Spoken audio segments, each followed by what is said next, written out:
아멘. 주 예수여 오시옵소서. 요한계시록 22장 10절에서 21절 말씀입니다. 또 내게 말하되 이 두루마리의 예언의 말씀을 임봉하지 말라. 때가 가까우니라. 불의를 행하는 자는 그대로 불의를 행하고 더러운 자는 그대로 더럽고 의로운 자는 그대로 의를 행하고 거룩한 자는 그대로 거룩하게 하라. 보라, 내가 속히 오리니 내가 줄 상이 내게 있어 각 사람에게 그가 행한 대로 갚아주리라. 나는 알파와 오메가요 처음과 마지막이요 시작과 마침이라. 자기 두루마기를 빠는 자들은 복이 있으니 이는 그들이 생명나무에 나아가며 문들을 통하여 성에 들어갈 권세를 받으려 함이로다.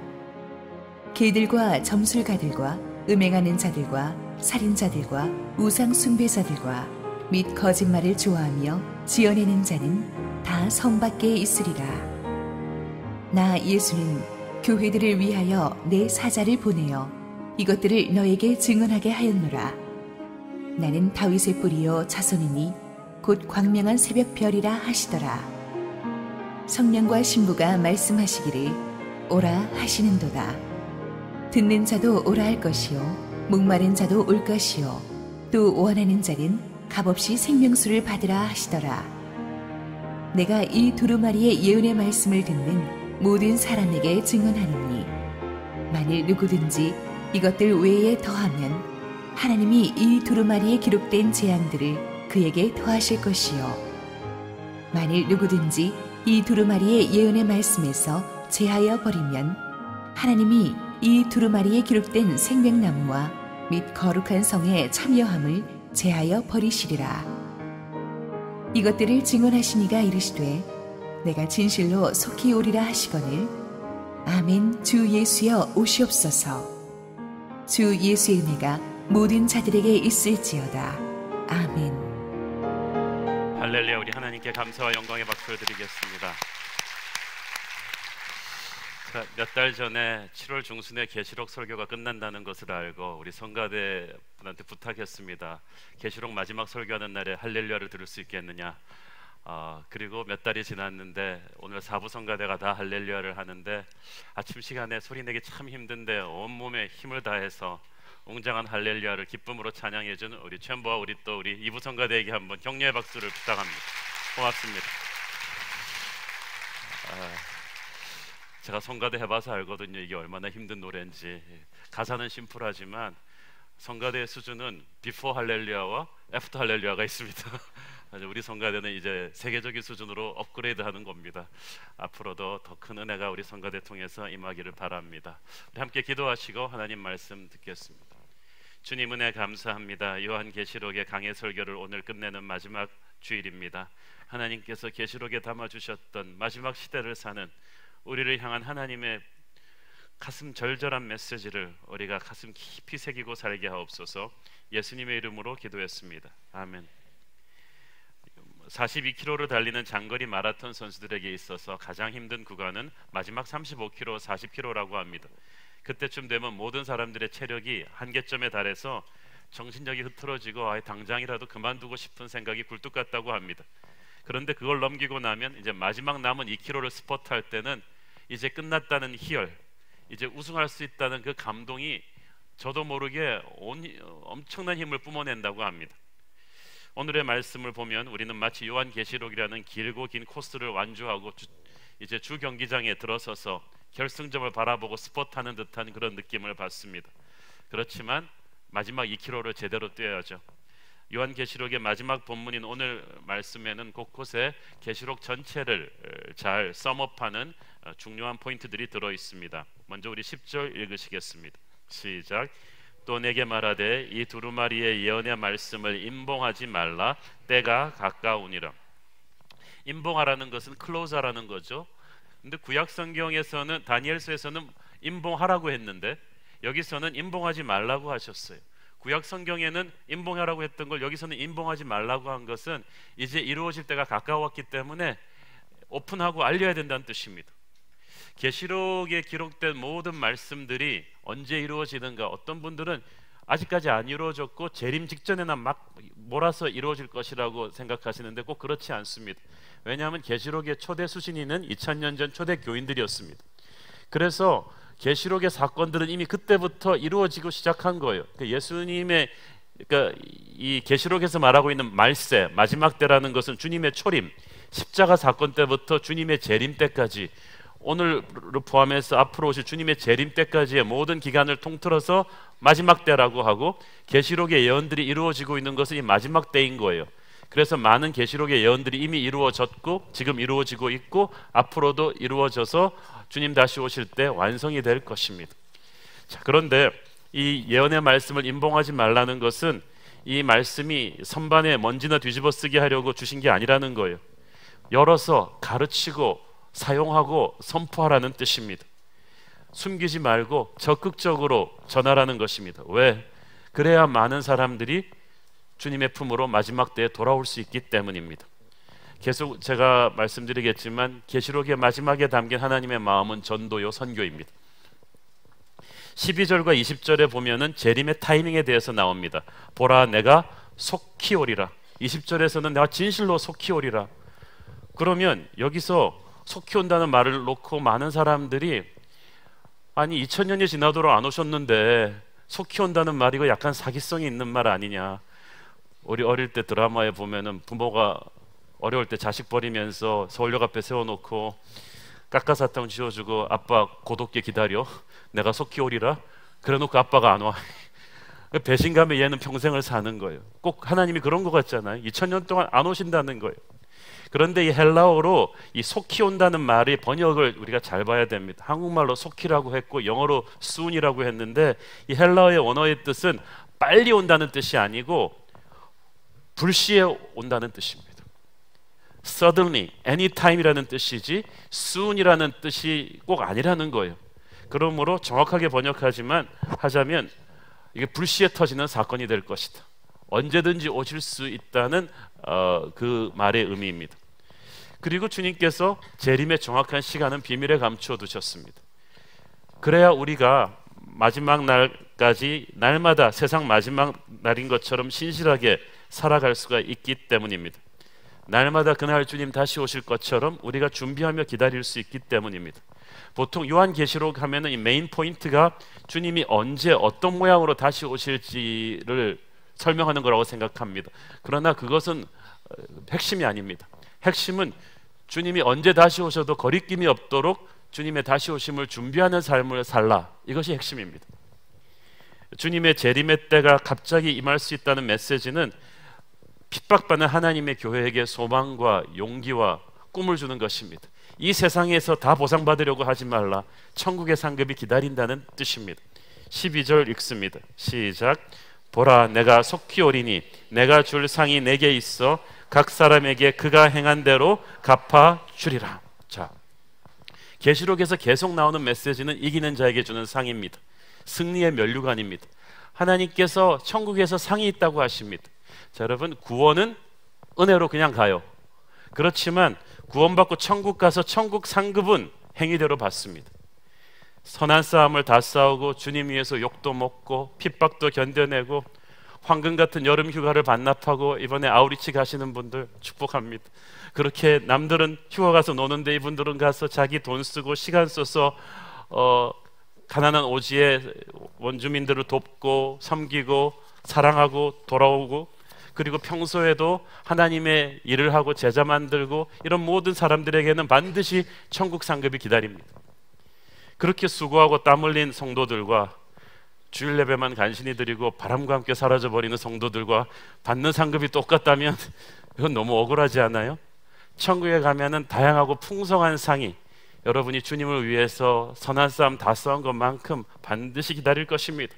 그 상급을 믿는 사람들은 주님의 재림을 기쁜 마음으로 설레는 마음으로 기다릴 것입니다. 또 한 가지 이 계시록에서 계속 강조했던 포인트를 오늘의 본문에서 다시 강조하고 있는 것은 천국의 문에 대해서입니다. 성경은 천국과 지옥에 대해서 정확하게 이야기합니다. 이 땅에서는 천국과 지옥에 대해서 어설프게 얘기합니다. 천국을 그냥 하고 싶은 거 다 하는 낙원이라고 그냥 어설프게 설명하고 지옥 얘기는 듣기 싫어합니다. 그러나 계시록은 천국과 지옥에 대해서 정확하게 이야기합니다. 그리고 천국에 들어가는 기준, 천국의 문에 대해서 계속해서 말했던 것을 여기서 다시 한번 강조해 줍니다. 14절 시작. 자기 두루마리를 빠는 자들은 복이 있으니 이는 그들이 생명나무에 나아가며 문들을 통하여 성에 들어갈 권세를 받으려 함이로다. 여기서 자기 두루마기를 빤다는 번역이 저는 정말 마음에 안 듭니다. 마치 쭈쭈바를 빠는 것처럼 이거 두루마기를 빠는 게 아니거든요. 여기서 빤다는 말은 washed, 씻었다는 뜻이에요. 보다 엄밀하게 말하면 계시록 7장 말씀처럼 어린 양 예수 그리스도의 보혈로 죄가 씻김을 받고 의롭게 되었다는 뜻입니다. 십자가를 통과해서 거듭난 사람이 복이 있다는 거예요. 그 사람이 천국의 문을 통과한다는 것입니다. 그러니까 성경은 윤리교과서가 아니라 착한 일에서 천국 가는 게 아니라 십자가 보혈로 깨끗게 된 사람들이 들어가는 것이 천국이다. 계시록 곳곳에 십자가 보혈, 어린 양의 피 이야기가 계속 나오지 않습니까? 그리고 그런 사람들이 진짜 복이 있다는 거예요. 계시록은 심판의 책이 아니라 축복의 책입니다. 우리는 무병장수하고 돈 많이 벌고 이러는 것만 축복이라고 생각하는데 진짜 복은 어린 양의 보혈을 통과해서 천국에 들어가는 것입니다. 우리는 천국의 문 앞에 가보면 그것이 얼마나 큰 복이었는가를 알게 될 것입니다. 주님의 백성들에게는 이 천국의 축복이 기다리는 줄로 믿습니다. 그러나 그 문을 통과 못하는 게 있는데 죄악은 통과하지 못합니다. 우리가 살고 있는 시대는 포스트 모던 시대예요. 포스트 모던 시대는 한마디로 선과 악의 구분이 모호합니다. 무엇이 선인지 악인지 구분이 안 돼요. 그래서 요즘 영화나 드라마들 보면요, 악인도 다 이유가 있어서 악하고, 그래서 악인한테도 좀 동정심을 갖게 만들고, 선덕여왕의 미실이 악역인데 사람들이 매력을 느끼잖아요. 그리고 선인도 우리가 모르는 악이 또 있다고 만들어서 이 선과 악의 구분이 모호하게 만들어 버립니다. 동성애는 반드시 악한 것이 아니고 그냥 성적 취향이 다른 것일 뿐이다 라고 상대적인 가치주의로 희석시켜 버립니다. 이 포스트 모던 시대에는 선과 악과 진리와 거짓이 상황에 따라서 바뀔 수 있다고 합니다. 그러나 계시록을 보면 예수님은 정확하게 진리와 거짓을 구별하십니다. 천국과 지옥을 구별하시고 구원과 심판을 구별하시고 빛과 어둠을 정확하게 구별하십니다. 그래서 아주 클리어하게 얘기합니다. 죄악이 천국에 들어가지 못한다고 말합니다. 15절 읽습니다. 시작. 개들과 점술가들과 음행하는 자들과 살인자들과 우상숭배자들과 및 거짓말을 좋아하며 지어내는 자는 다 성 밖에 있으리라. 여기서 개라는 것은 도덕적으로 부패하고 불의한 자, 하나님을 믿지 않는 사람들을 가리킵니다. 그리고 나오는 모든 것들은 이 마귀의 성향들이죠. 이런 사람들은 결코 천국에 들어가지 못한다. 천국이 좋은 것은 악이 들어가지 못하기 때문이에요. 그런데 이 말씀이 굳이 여기에 다시 나오는 것은 앞절에서 어린 양의 보혈로 의롭게 된 사람들이 복이 있다고 하면서 천국에는 이런 죄악이 못 들어온다고 하는 것은 우리에게 어떤 메시지를 던져줍니까? 우리도 그런 죄인이었는데 십자가의 보혈로 씻김을 받고 천국에 들어갑니다. 그래서 천국은 용서받은 죄인들이 감사한 마음으로 들어가는 것입니다. 이 계시록을 읽으면서 우리는 십자가의 보혈이 얼마나 축복된 것이었는가를 다시금 가슴에 새겨야 할 것입니다. 요한계시록의 주인공은 바로 예수 그리스도이십니다. 13절 읽겠습니다. 시작. 나는 알파요 오메가요 처음과 마지막이요 시작과 마침이라. 예수님은 자기를 소개하십니다. 나는 알파와 오메가다. 알파는 헬라어 알파벳의 처음 글자고 오메가는 마지막 글자입니다. 역사를 시작하신 하나님께서 이제 역사의 마지막도 마무리 지으실 것입니다. 창세기의 하나님께서 계시록의 하나님이 되십니다. 세상을 창조하신 하나님이 이제 세상을 심판하십니다. 주님께서 알파와 오메가가 되시고 처음과 마지막이 되실 거라는 말씀은 주님께서는 당신이 시작하신 것을 반드시 스스로 마무리하신다는 것을, 역사의 책임을 지신다는 것을 담고 있습니다. 사람도요, 일 벌려놓고 말만 해놓고 일 벌려놓고 마무리 짓지 않는 사람 참 얄밉지 않습니까? 그런데 하나님은 절대 그렇지 않으십니다. 하나님은 반드시 시작하신 일을 끝내실 것입니다. 저는 개인적으로 그래서 끝내준다는 한국말 참 좋아합니다. 하나님은 진짜 끝내주실 거예요. 끝을 지으실 거예요. 그리고 이것은 반드시 이 세계 역사만을 위해서 하시는 말씀이 아니라 우리 개개인에게도 적용되는 말씀입니다. 하나님께서 역사의 알파 오메가 되시는 주님이 우리 인생의 알파 오메가가 되십니다. 그래서 우리가 아무리 중간에서 넘어지고 실패할지라도, 사탄 마귀가 아무리 방해하고 공격할지라도 우리를 시작하신 하나님께서 반드시 우리를 붙잡고 일으켜서 천국까지 입성시킬 것입니다. 구원을 완성시키실 거예요. 그래서 역사의 마지막은 해피엔딩 정도가 아니라 홀리 엔딩, 글로리 엔딩, 영광스러운 엔딩이 될 것입니다. 주님께서 알파 오메가라고 하시면서 말씀하시는 겁니다. 나는 알파 오메가다. 내가 너를 태어나게 했고, 내가 너를 거듭나게 했고, 네가 이 육체의 마지막 숨결이 이 땅에서 끊어질 때까지 내가 함께 할 것이다. 그러므로 네가 아무리 중간에 자빠지고 깨어지고 버티고 도망가도 상관없이 내가 너를 붙들고 연단하고 빗어서 끝까지 끌고 간다. 내가 너를 끝까지 책임진다. 완성할 것이다. 포기하지 않을 것이다. 사랑하는 성도야, 내가 너를 포기하지 않는다. 사랑하는 교회야, 내가 너를 포기하지 않는다. 이것은 우리를 끝까지 책임진다는 하나님의 약속입니다. 주님께서는 또 자신을 다윗의 자손이요 빛나는 새벽별이라고 하십니다. 다윗의 뿌리요 자손이라는 말은요, 구약을 흐르고 있는 유대인 전체의 뿌리가 바로 다윗이에요. 주님께서 혈통상 다윗의 자손입니다. 그래서 다윗으로 상징되었던 모든 것들은 결국 예수님 안에서 완성이 됩니다. 그래서 구약과 신약 66권의 핵심 포인트는 예수 그리스도세요. 구약은 오실 예수님, 신약은 오신 예수님을 다루고 있어요. 그래서 이 모든 계시의 핵심 포인트는 예수 그리스도이십니다. 계시록의 계시를 보다가 계시의 주인공이신 예수 그리스도를 미스하면 이건 핵심을 놓치는 거예요. 계시록을 마무리하는 이 시점에서 주님께서는 왜 새삼스럽게 자기 자신을 소개하실까요? 나는 알파와 오메가요, 나는 다윗의 자손이요 뿌리고 빛나는 새벽별이다. 그 말은 주님께서는 마지막 시대에 너희는 나만 바라봐야 합니다. 나만 예배해야 된다. 이것이 계시록을 관통하고 있는 포인트예요. 오직 주 너의 하나님만을 사랑하라. 오직 주 너의 하나님만을 예배하라. 끊임없이 마귀는 우상을 갖다 넣어요. 마귀는요, 하나님을 예배하지 말라 그러지 않아요. 하나님 옆에 사이드로 예배할 다른 것들을 많이 갖다 붙일 뿐이에요. 이게 우상 숭배예요. 적 그리스도가 계속 하는 말이 그거예요. 세상에 성공을 줄 테니까 나를 예배해라. 크리스천 교회를 핍박할 때 로마 황제가 기독교를 포기하라 그러지 않았어요. 와서 황제한테 절하고 교회도 가라는 거예요. 왜 이렇게 융통성이 없냐는 거죠. 그러나 예수님은 그것을 원하지 않으셨습니다. 어떤 목숨을 위협받는 상황 속에서도 하나님만 예배하기를 원하셨습니다. 계시록의 초점은 그거예요. 네 인생에 다른 신을 두지 말라. 나는 다윗의 자손이요 빛나는 새벽별이다. 자기를 소개하시는 이 말씀은 내가 하나님의 아들의 명예를 걸고 이 계시를 보증한다. 사인하신 겁니다. 나는 빛나는 새벽별이다. 새벽별은요, 역사에 가장 캄캄할 때 뜨는 별입니다. 어둠이 가장 짙을 때 여명이 밝아오듯이 죄악이 가장 짙을 때, 절망이 가득 찬 이 땅의 역사 가운데 주님의 재림이 가까워오는 시간입니다. 우리는 그것을 봅니다. 역사의 새벽별 되신 주님께서 교회들을 사랑하십니다.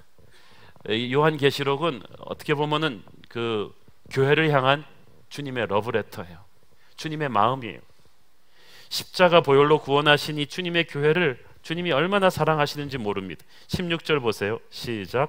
나 예수는 교회들을 위하여 내 사자를 보내어 이것들을 너희에게 증언하게 하였노라. 나는 다윗의 뿌리요 자손이니 곧 광명한 새벽별이라 하시더라. 그러니까 예수님께서는 그 당시 7 교회에게 쓰신 목회 서신 편지예요. 이제는 광범위하게 모든 지상의 교회들에게 쓰신 편지입니다. 그래서 요한계시록은 예수를 안 믿는 사람들을 위해 쓴 책이 아니에요. 그래서 예수를 안 믿는 사람들이 지적 호기심으로 666이 뭐냐, 노스트라다무스의 예언과 계시록이 뭐가 맞느냐 이러쿵저러쿵 할 얘기가 아니라는 것입니다. 요한계시록은 주님의 보혈로 거듭난 영적인 눈이 있는 사람들만이 읽고 이해할 수 있는 하나님의 러브레터입니다. 특히 교회들을 위하여 for the churches라는 말, 그 당시 핍박받고 가난하던 교회들에게 하나님은 격려를 주고 싶으셨어요. It's for you. 당신을 살리기 위해서 주신 말씀이에요. 그래서 교회를 향한 하나님의 마음은 사랑이요 축복입니다. 요한계시록의 마지막 절을 보면 알 수가 있습니다. 21절 시작. 주 예수의 은혜가 모든 자들에게 있을지어다. 아멘. 이 영어 성경에 보니까 The grace of the Lord Jesus be with God's people. 그러니까 모든 사람이 그냥 모든 사람이 아니라 하나님의 백성들에게 있을지어다. 예수의 보혈로 거듭난 하나님의 백성들을 축도하는 것으로 성경이 끝나요. 할렐루야. 끝날 때 제일 중요한 포인트가 나오는데 결국 하나님의 마음은 우리를 축복하는 것입니다. 여러분에게 하나님의 축복이 있을 것입니다. 주님께서는 믿는 자들에게는 은혜의 축복을 약속하십니다. 그래서 우리에게 두려워하지 말라고 하십니다. 이 끝에 마무리 축도가 얼마나 중요한지 아세요? 제가 아는 분들 아무리 교회 늦게 와도요 꼭 축도는 받고 가는 분이 계셨는데, 그분이 축도를 받게 된 이유 중에 하나가 어느 날 이제 골프 부킹을 잡아놓고 아침 예배를 드리고 하는데 이 예배 설교 시간이 길어졌어요. 그래갖고 축도를 미처 못 듣고 찬양하는데 총알같이 이렇게 달려나가다가 그 예배당 문이 그게 통유리예요. 그 전날 닦아놓은 거예요. 그래갖고 이분이 그 골프를 향한 열망으로 그냥 막 달려가다가 얼굴이 정통으로 팡 가고, 저도 한번 박아봐서 알거든요. 굉장히 아파요. 그래서 이분이 얼굴이 퍽 하면서 코피 터지면서 기절해버렸어요.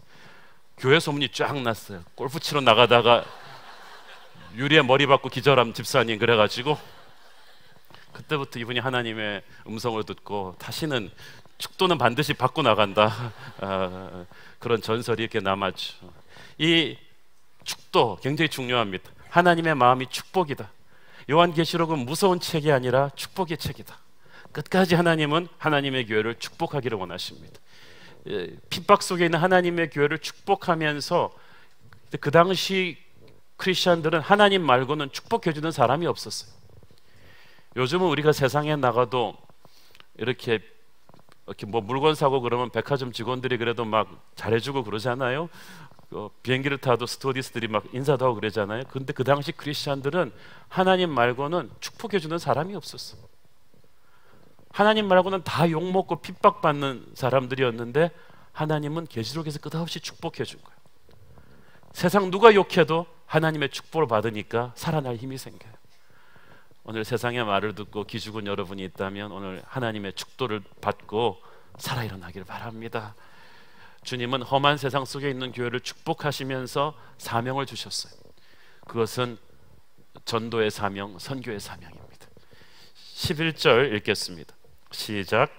불의를 행하는 자는 그대로 불의를 행하고, 더러운 자는 그대로 더럽고, 의로운 자는 그대로 의를 행하고, 거룩한 자는 그대로 거룩하게 하라. 얼핏 보면 이 말씀이 나쁜 놈들은 그냥 구제불능이니까 저렇게 살다 죽게 놔둬라, 그런 말 같죠, 의미가. 근데 그렇지 않아요.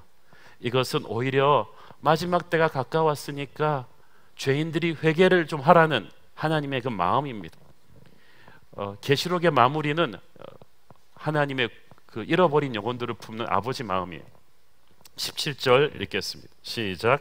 성령과 신부가 말씀하시기를 오라 하시는도다.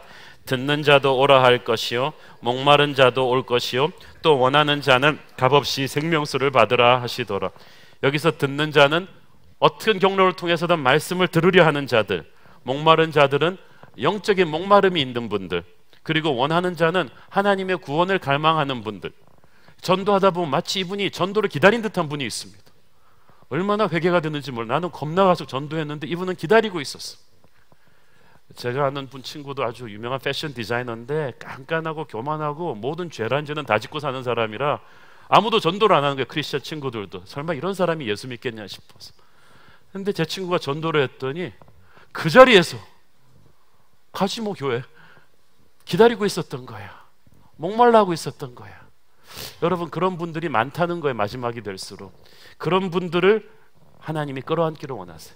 보니까 성령과 신부가 말씀하시기를 오라 하시는도다. 성령과 신부는 주님의 신부 교회를 가리키죠. 교회는 성령과 한 목소리를 냅니다. 주님께서 내가 곧 올 것이다 하니까 성령과 교회가 주님 곧 오시옵소서 라고 말합니다. 그러면서 다시 오실 주님이 가장 원하는 것이 무엇인가를 생각합니다. 주님께서는 목마른 자들이 마지막까지 복음 믿고 돌아오기를 원하셨어요. 계시록의 마지막 결론 부분에서 주님께서는 구원받기 원하는 사람들은, 목마른 자들은 내가 마지막 순간까지 구원의 문을 열어놓겠다. 십자가 복음의 길을 놓을 테니까 이들이 왔으면 좋겠다. 목마른 자들, 듣는 자들, 말씀 듣기를 사모하는 자들아 오라. 전도 집회를 하시는 거야. 성경 마지막 끝에 저는 여기서 하늘아버지의 마음을 느낍니다. 천국에 들어가는 길은 의외로 심플합니다. 간절히 원하면 돼요. 그런데 의외로 사람들이 간절히 원하지 않습니다. 돈 벌기는 간절히 원합니다. 명문학교 들어가기는 간절히 원합니다. 그러나 의외로 예수님을 간절히 원하지는 않아요. 그러니까 복음의 길로 오는 사람이 적은 거예요. 하나님은 세상을 심판하기를 엔조이하는 분이 아니십니다. 사람들을 지옥 보내기를 즐겨하는 분이 아니십니다. 그러니까 계시록 마지막 부분에 주신 명령이 목마른 자에게 복음의 문을 열어라. 그들을 기다릴 것이다. 이것이 하나님의 전도와 선교의 하트예요. 주님께서 우리에게 주신 마지막 명령은 가서 제자 삼으라였어요. 그런데 주님께서 주시는 성경을 클로즈하는 마지막 본문에도 목마른 자들에게 복음을 전하라가 있어요. 사람들은 주님 언제 다시 오실까 그게 관심이 많아요. 그러나 주님의 관심은 잃어버린 영혼 구원입니다. 사도행전 1장에서 주님께서 승천하시기 전에 제자들이 끝까지 그걸 물어봤어요. 주님 언제 다시 오실 거예요? 이스라엘을 회복하실 때가 언제예요? 그때 주님 말씀하셨죠. 때와 장소는 너희 알 바 아니요 오직 성령이 너희에게 임하면 너희가 권능을 받고 예루살렘과 온 유대와 사마리아와 땅 끝까지 가서 내 증인이 될 것이다. 주님 몇 월 며칠 날 다시 오실까 그거 재는 게 교회에게 준 사명이 아니고 땅 끝까지 가서 복음을 전하는 선교의 사명, 전도의 사명자가 되는 것이 교회의 할 일입니다. 그것이 아버지의 마음입니다. 여러분이 찬양했던 아버지, 그 당신의 마음이 있는 곳에 나의 마음이 있기를 원한다. 그래서 마지막이 될수록 전도와 선교에 헌신하는 교회를, 성도를 하나님이 축복하실 줄로 믿습니다. 그리고 정말 중요한 마지막 경고입니다. 주님 다시 오실 날을 준비하는 모든 교회와 성도들에게 주는 주님의 마지막 부탁이자 경고, 18절 19절 읽습니다. 시작. 내가 이 두루마리의 예언의 말씀을 듣는 모든 사람에게 증언하노니 만일 누구든지 이것들 외에 더하면 하나님이 이 두루마리에 기록된 재앙들을 그에게 더하실 것이요 만일 누구든지 이 두루마리의 예언의 말씀에서 제하여 버리면 하나님의 이 두루마리에 기록된 생명나무와 및 거룩한 성의 참여함을 제하여 버리시리라. 주님이 마지막 때를 남기고 성경을 마무리하면서 주시는 마지막 경고는 주신 말씀에서 가감하지 말라, 더하거나 빼지 말라는 거였어요. 그런데 구약성경에서 이 약속의 땅에 들어가기 직전에 이스라엘 백성들에게 똑같은 말씀을 주셨었습니다. 신명기 4장 2절 시작. 내가 너희에게 명령하는 말을 너희는 가감하지 말고 내가 너희에게 너희는 너희 하나님 여호와의 명령을 지키라. 자, 하나님의 주신 말씀에서 가감하는 게 얼마나 무서운 죄길래 성경 마지막 경고로 나오겠습니까? 자, 첫째는 주어진 말씀 위에 무엇을 더하지 말아야 합니다. 그 말은 계시의 완성을 뜻합니다. 요한계시록으로서 성경 66권이 완성이 됐기 때문에 이제 더 이상의 객관적인 계시는 없습니다. 하나님께서 이미 주신 계시를 가지고 주관적으로 하나님의 음성을 듣고 인도하심을 받을 수는 있겠죠. 그러나 모든 성도들이 공통적으로 받는 계시는 이걸로 끝입니다. 완성되었습니다. 여기다가 더하면 안 됩니다. 어렸을 때 여러분 서예 붓글씨 배우신 분들, 선생님들이 많이 그거 가르쳐주지 않습니까? 개칠하지 말라고. 다 끝난 다음에 그걸로 끝나는 거예요. 하나님의 말씀에 개칠하면 안 되는 거예요. 내가 뭔가 좀 부족한 것 같다 거기다 좀 더하면 안 돼요. 많은 사람들이 복음이 부족해서 사람들이 기독교로부터 돌아섰다고 생각합니다. 그래서 하나님의 말씀에다 뭔가를 좀 세상적인 세련됨과 지식을 잔뜩 얹어서 패키지를 만들어서 하면은 사람들이 예수를 더 잘 믿을 거라고 생각하는데 천만의 말씀. 문제는 하나님의 말씀에 문제가 있는 게 아니라 그것을 비틀어버린 우리의 문제지, 말씀대로 살지 못한 우리의 문제지 말씀이 부족해서는 아닙니다. 하나님의 말씀은 부족하지 않습니다. 거기다가 부족한 것처럼 뭘 갖다 얹지 말라는 거예요. 가톨릭에서는 66권의 성경 외에도 수많은 외경들과 위경들을 갖다 얹었어요. 신구약 말씀 이상의 권위를 거기다 줬어요. 그러니까 그 신학에 심각한 문제가 있는 거예요. 인간적인 색깔을 하나님 말씀에다 너무 갖다 얹지 마십시오. 다이아몬드는 원색 그대로 가장 아름다운 거예요. 다이아몬드에다 색칠하지 마십시오. 말씀에 뭘 얹지 말라. 둘째는 말씀에서 뭐를 빼지 말라. 말씀에다가 뭔가를 더 얻는 것도 죄지만 주신 말씀에서 뭔가를 빼는 것도 더 죄입니다. 왜 뺄까요? 내가 마음에 안 들어요. 그래서 성경에서 부담되는 건 자꾸 사람들이 편집하는 경향이 있어. 저는 그래서 성경에 밑줄 긋는 게 좋기도 하고 나쁘기도 해요. 그 밑줄 안 긋는 바를 어떻게 하겠다는 겁니까? 그래서 밑줄 그은 것만 계속 외우고 계세요. AD 2세기경에 마르키온이라는 이단이 그렇게 했어요. 이 마르키온 이단은 하나님은 사랑이시다. 그게 캐치프레이즈예요. 그 말은 좋은데 이분은 그래서 구약의 하나님이 싫대요. 구약의 하나님은 무섭다는 거야. 정죄의 하나님이라는 거야. 그래서 하나님이 사랑이지 않은 것처럼 보이게 하는 모든 본문은 성경에서 다 잘랐어요. 구약이 통째로 날아갔습니다. 신약 성경에서도 그래서 누가복음 조금 하고 바울 서신의 일부분만 남기고 성경 전체를 통으로 그냥 편집해 버렸어요. 하나님은 사랑이시기 때문에 하나님이 사랑이 아닌 것처럼 표현하는 성경은 다 편집해 버린 거예요. 오늘날도 보면 통일교, 몰몬교, 여호와의 증인, 신천지 같은 이단들이 대부분 이 작업을 합니다. 반드시 성경을 편집합니다.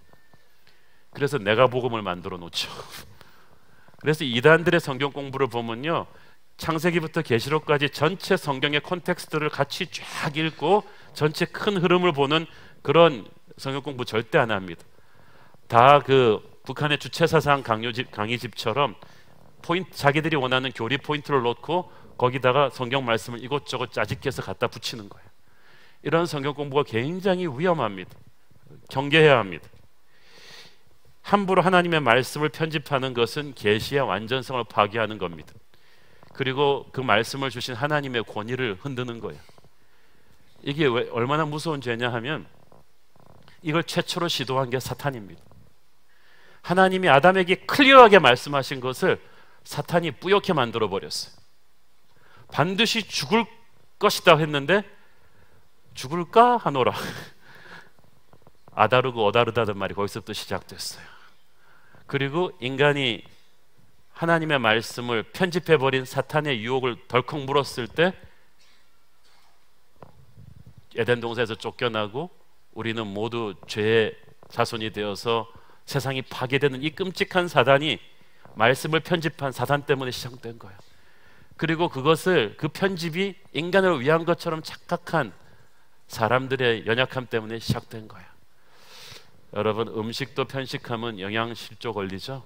하나님의 말씀을 편집하지 말기를 바랍니다. 이것이 마지막 시대 재림을 준비하면서 주님께서 교회에 주시는 가장 마무리 부탁이에요. 그것은 그만큼 중요하기 때문입니다. 모든 이당들의 파생 말씀의 편집에서 나옵니다. 모든 우리 신앙의 흔들림, 교회의 타락, 말씀을 원색 그대로 붙잡지 않아서 그렇습니다. 복음에다 인간적인 색깔을 섞거나 내가 싫은 것을 빼거나, 저는 마지막 시대에 하나님이 쓰실 교회, 주님의 신부가 될 교회는 원색적인 복음 그대로를 붙들고 가는 교회라고 믿습니다. 우리 교회에서는 계속 이 강해 설교를 하고 성경 공부하는 프로그램들이 많습니다. 강해 설교를 하고 신구약 성경 공부를 계속 다 훑는 것은 내가 싫은 말씀을 피해갈 수 없다는 뜻이에요. 내가 힘들고 어려운 말씀도 그냥 다 봐야 돼요. 그렇게 해서 하나님이 우리의 영혼을 건강하게 마지막 시대에 만들어 놓으실 줄을 믿습니다. 계시록의 마무리에서 중요한 말씀이 있습니다. 아멘 주 예수여 오시옵소서. 20절에 나오는 말씀이죠. 이 말씀을 헬라어로 마라나타라고 합니다. 영어로 메라난타. 유명한 CCM 그룹도 그 이름이 있죠. 아멘 주 예수여 오시옵소서. 이 말이 초대교회 성도들이 성찬 예식을 할 때마다 공식적인 기도문에 나옵니다. 얼마나 핍박이 심했던지 그들은 예배 드릴 때마다 아멘 주 예수여 오시옵소서. 그것이 그들의 간절한 그 고백이었어요. 그리고 그들은 정말 자기들의 시대에 주님이 다시 오실 것을 확신을 가졌어요. 천국에 대한 확신이 있었기 때문에 세상 핍박을 견딘 거예요. 세상의 화려 앞에 주눅들지 않은 거예요.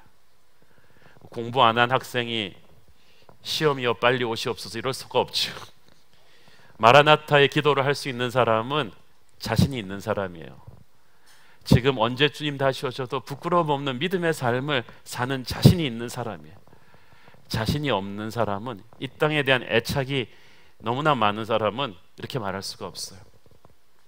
마라나타 성경 공부를 했더니 옛날에 어떤 청년이 저한테 오더니, 목사님, 예수님 언제 다시 오셔도 상관없는데 가장 잔인한 타이밍은 뭔지 아세요?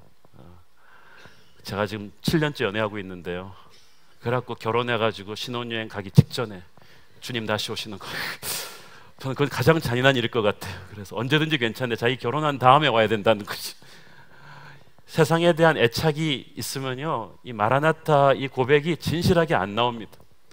그 청년의 그 말은 조크였지만 이 땅에 너무나 많은 애착을 가지고 사는 사람들은 이 마라나타 신앙이 점점 희색되는 거예요. 예수를 믿는 것이 주님의 힘을 빌려서 이 땅에서 성공하고 싶은 그런 변질된 신앙이 되는 게 너무나 많아요. 그래서 우리가 2014년 21세기 초반에 가장 세상적인 도시 중에 하나인 서울 강남에서 요한계시록을 설교하는 것입니다. 그게 포인트가 아니다. 여러분이 마음 깊은 곳으로부터 천국에 대한 열망, 천국 상급에 대한 기대, 천국의 주인이신 예수 그리스도를 사랑하는 마음으로 아멘 주 예수여 오시옵소서. 나는 세상에 살지만 세상을 사랑하지 않습니다. 세상의 노예가 되지 않을 것입니다. 세상의 핍박에 주눅들지 않을 것입니다. 나의 우선순위는 분명합니다. 이 고백을 할 수 있는 성도들이 되기를 원합니다. 오늘날의 교회들이 너무 이 땅 중심적인 비전을 가르쳐요. 그러나 우리는 마라나타, 영혼을 지향하는 천국 신앙을 가져야 됩니다. 그것은 이 땅의 사명을 소홀히 하라는 얘기는 아닙니다. 그러나 오히려 천국을 바라보기 때문에 우리는 이 땅에서 담대하고 아름답게 살 수가 있습니다. 오늘날 영원한 천국을 바라보는 크리스찬들이 왜 세상의 돈 앞에서 세상 사람들과 똑같이 침을 흘리고 삽니까? 왜 세상의 권력 앞에서 세상 사람과 똑같이 기가 죽어서 그렇게 살아갑니까? 마라나타의 신앙을 가진 사람들은 가난해도 비굴하지 않아요. 힘없어도 눈치 보지 않아요. 불투명한 미래가 눈앞에 다가와도 불안해하지 않아요. 힘들어도 슬퍼하지 않아요. 마라나타 신앙이 있기 때문입니다. 요한계시록의 대장정을 마무리하면서 우리 마음 깊은 곳에서부터의 고백으로 마라나타, 그 고백을 할 수 있게 되기를 축원합니다. 기도하겠습니다. 사랑하는 아버지, 35주 동안의 요한계시록 강해 설교를 주님의 은혜 가운데 잘 마치게 해주셔서 감사합니다. 하나님, 괴로움과 죄만 있는 이곳에 살지만 우리는 여기에 영원히 살지 않을 것입니다. 빛나고 높은 보좌와 그 위에 앉으신 주님 계신 천국을 바라봅니다. 그 주님의 마음을 품고 열방의 복음 전하게 하시고 세상 앞에 당당한 교회 되게 하여 주옵소서. 예수님의 이름으로 기도했습니다. 아멘.